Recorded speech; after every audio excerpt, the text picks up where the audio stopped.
Huh. Hello and welcome to Access Sportsnet Lakers. The Emmy Award-winning gang is back together. Big Game James Worthy, our Hall of Famer. Mike Bresnan, our Laker insider. Our MVP, Allie Clifton. I'm Chris McGee.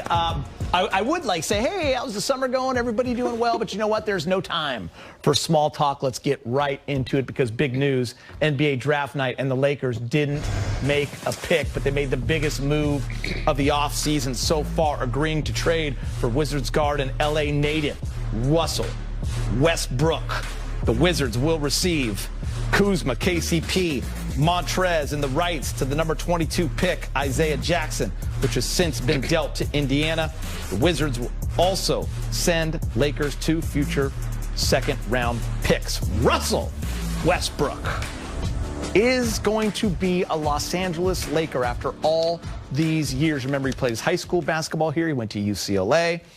I'll start with you, Big Game James. Your thoughts when you heard the trade. You like it. You're sold on it. What were some of the things going through your head?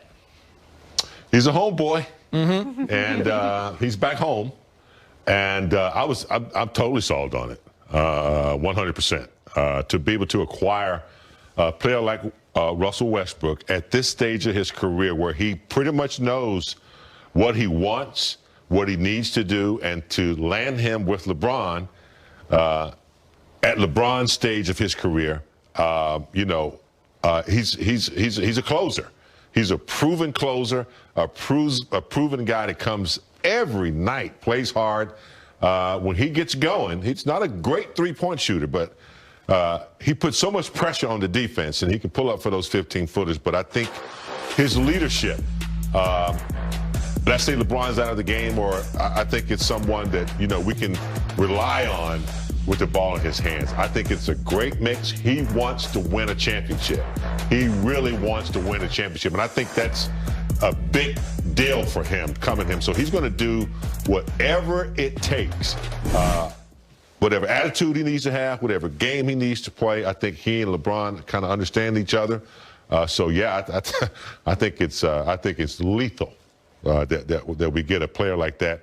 He's got two hearts in his chest. Yes, he does. And he doesn't take nights off. No, he does not. Yeah, great calls, James, right there for sure. This guy just doesn't give up. He never stops. He will definitely help the Lakers pace, which was a pretty pedestrian 16th in the NBA last season. That's going to change right now. Don't forget his offensive rebounds, his defensive rebounds, another thing that he will help immediately with the Lakers. Again, they were 16th in rebounds. Not great, very mediocre. Very good defender still. Very high-end defensive player. One of the fastest players I have ever seen in my life, and he is now a Laker. I guess not officially. It's going to happen in about a week officially, but both teams have agreed to it. A huge pickup for this franchise. I mean, he averages triple doubles throughout the whole season. And Allie, I guess, listen, you're going to go on social media. You're going to talk to friends. Everyone's going to have an opinion. What box does it check? How does he fit? All that stuff, and we'll dive into it. But one thing is clear. It is hard to get a future Hall of Famer on your team when you already have a couple others on there. And the Lakers did that. I think the one thing, because when you talk about boxes it checks, there's a lot of people talking about the one box that has been preached about, not just this offseason, but for so many off seasons. When you're surrounding a great like LeBron James, and then you have the talent and the superstar caliber player in Anthony Davis, shooting is a must. And so when you pick up Russell Westbrook and you want to say, but he can't shoot. Excuse me. He is a future Hall of Famer. 4 of the last 5 seasons, as we know, he averages a triple-double. He is an enforcer. You talk about the pace, the tempo. What can't this guy do? The stability, the way in which he approaches the game, you talked about it. He will not cheat you with effort. This is huge. I said it last week on the show. You did. I struggled to step aside and not be excited about this. I'm over the moon, through the sun. The one thing that I will say that I'm really glad about all of this is on the podcast, you were willing to give up yourself for another guy on the West Coast. And we got Russell Westbrook and get to keep you. And I'm staying. I was trading myself and Zeffy, my dog. We were going to leave for 2 years to Portland. We did talk about that. I said I would have done that. But you know what? I get to stay, and we have a future Hall of Famer. I think that is fantastic. Big Game James, you guys have all kind of touched on it. On a nightly basis, for a team that's trying to win a championship like the Lakers, what does he bring you? Attitude and perseverance every night.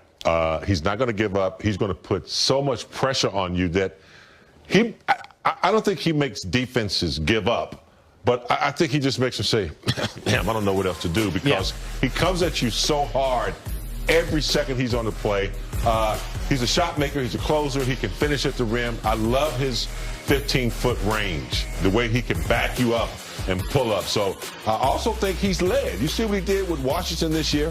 At the end of the season, he was, coming on strong.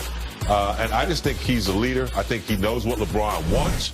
In LeBron's last few years, LeBron definitely knows that West wants a championship. So, yeah, he gives you another closer. You got LeBron, you got AD, and now you have the trio together. Yeah, he might not give the Lakers one of the boxes that need to be checked. Shooting, okay, 31% from three-point range last season. That's not that great. But he fulfills the playmaking piece. So much pressure on LeBron last season, especially when AD went down in February.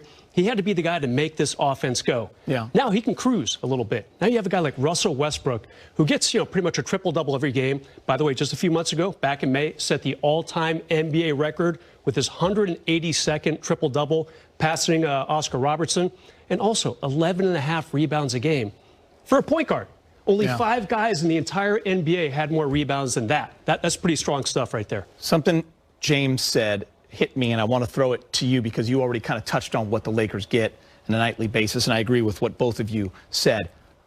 Russell Westbrook still desperately wants a championship ring. That's why he plays. How important is it for teams to add guys like that to a roster that already has championship rings, a guy that's hungry and still cares about the regular season and still has the eyes on the prize, and he's never been more hungry? It's important in your eyes? I think absolutely. I think it's a renewed energy, if you will, that you're adding to the locker room. He's surrounding him with guys who are proven winners, who he apparently, as we see in different exchanges throughout the course of the season, on social media or whatnot, who he believes in to take him to that place. Russell Westbrook's also a guy, let's not forget, that during his time in OKC was up 3-1 in the Western Conference Finals to go to the finals, who has been right there. Right there. And so I think, as we've all talked about, someone who wants to give it and will give it every single day, night in and night out, allowing teammates around him, just as much as he makes them better, to make him better. I always say that about leaders. The ones that are willing to lead also will be led. And I think that's something that Russell can bring to this locker room, but also guys in the locker room that are already here can help take him to a place that he has not been. Yeah, he made the finals back in 2012, lost in 5 games to Miami. Obviously, LeBron's team right there. Let's not forget the offense here. When the Lakers lost to Phoenix, there were a couple dead spots in some of those games for the Lakers. They went 8 minutes without a basket. Too many times. Too many times. Yeah. I mean, a lot of stressing out on offense. Just not enough movement, not enough points. And that's all going to change because this guy is a human highlight film. I'm not sure how they're going to be defensively. You say goodbye to some good pieces. KCP, Kuz, underrated defender out there. Trez, tough guy down low.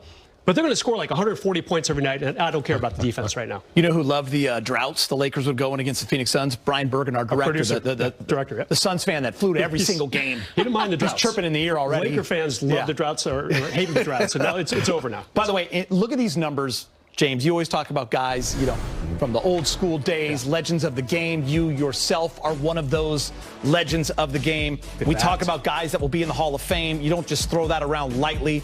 You're one of those guys. Players with 20,000 points and 8,000 assists in NBA history. It's LeBron, it's the Big O, it's Gary Payton, and it's Westbrook. So, big game, James. The Lakers have a new big three, and we wondered how they would reload and how he fits with AD and LeBron. There was lots of talk about Buddy Hield because of the shooting and what the Lakers wanted to surround those guys with. He doesn't check that box, as you guys all said, but boy, does he check the others, correct? When you look at those numbers. And he gives you enough twos to compensate. Yes. Layup after layup, 8-footer. He averages 22. So, with Westbrook, if it were any other player coming in, we'd be like, yeah, he needs to hit some threes.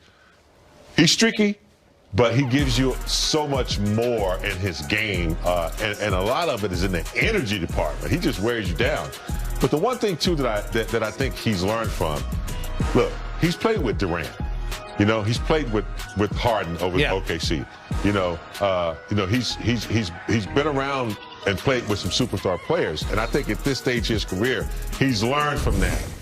And I think that's going to level him out a little bit. He's not going to try to, like, overdo it or, overexert himself. He's going to come in here and realize exactly what it is he has to do. He's not going to lose his tenacity, though. He's going to be coming hard. But I think coming here with LeBron, AD, seeing how they won, AD came in here and won. And he said, yeah, I can do this. I think it's going to level him out.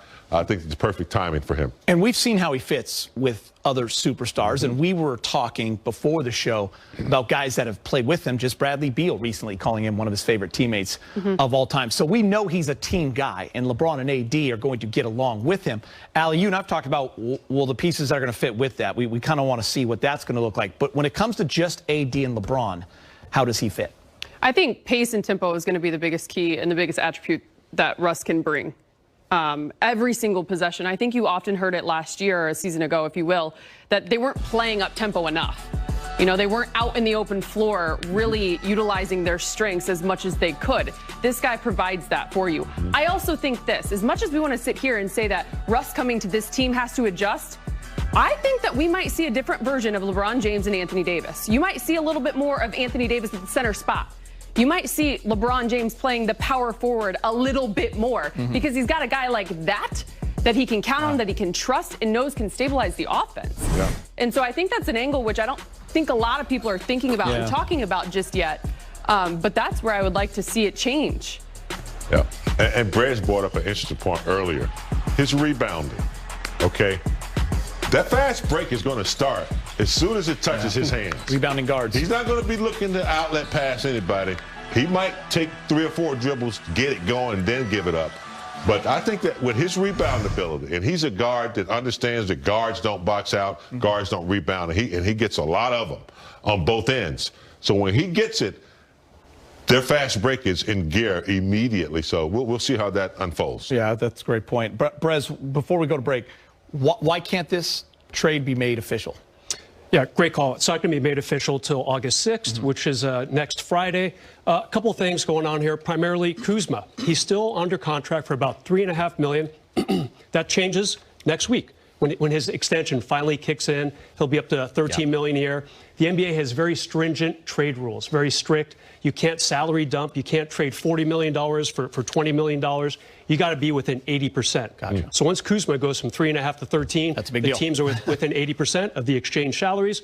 It can be done when the moratorium is lifted a week from Friday. All right, the Brody is headed to the Lakers. We'll have more on what the move means for the purple.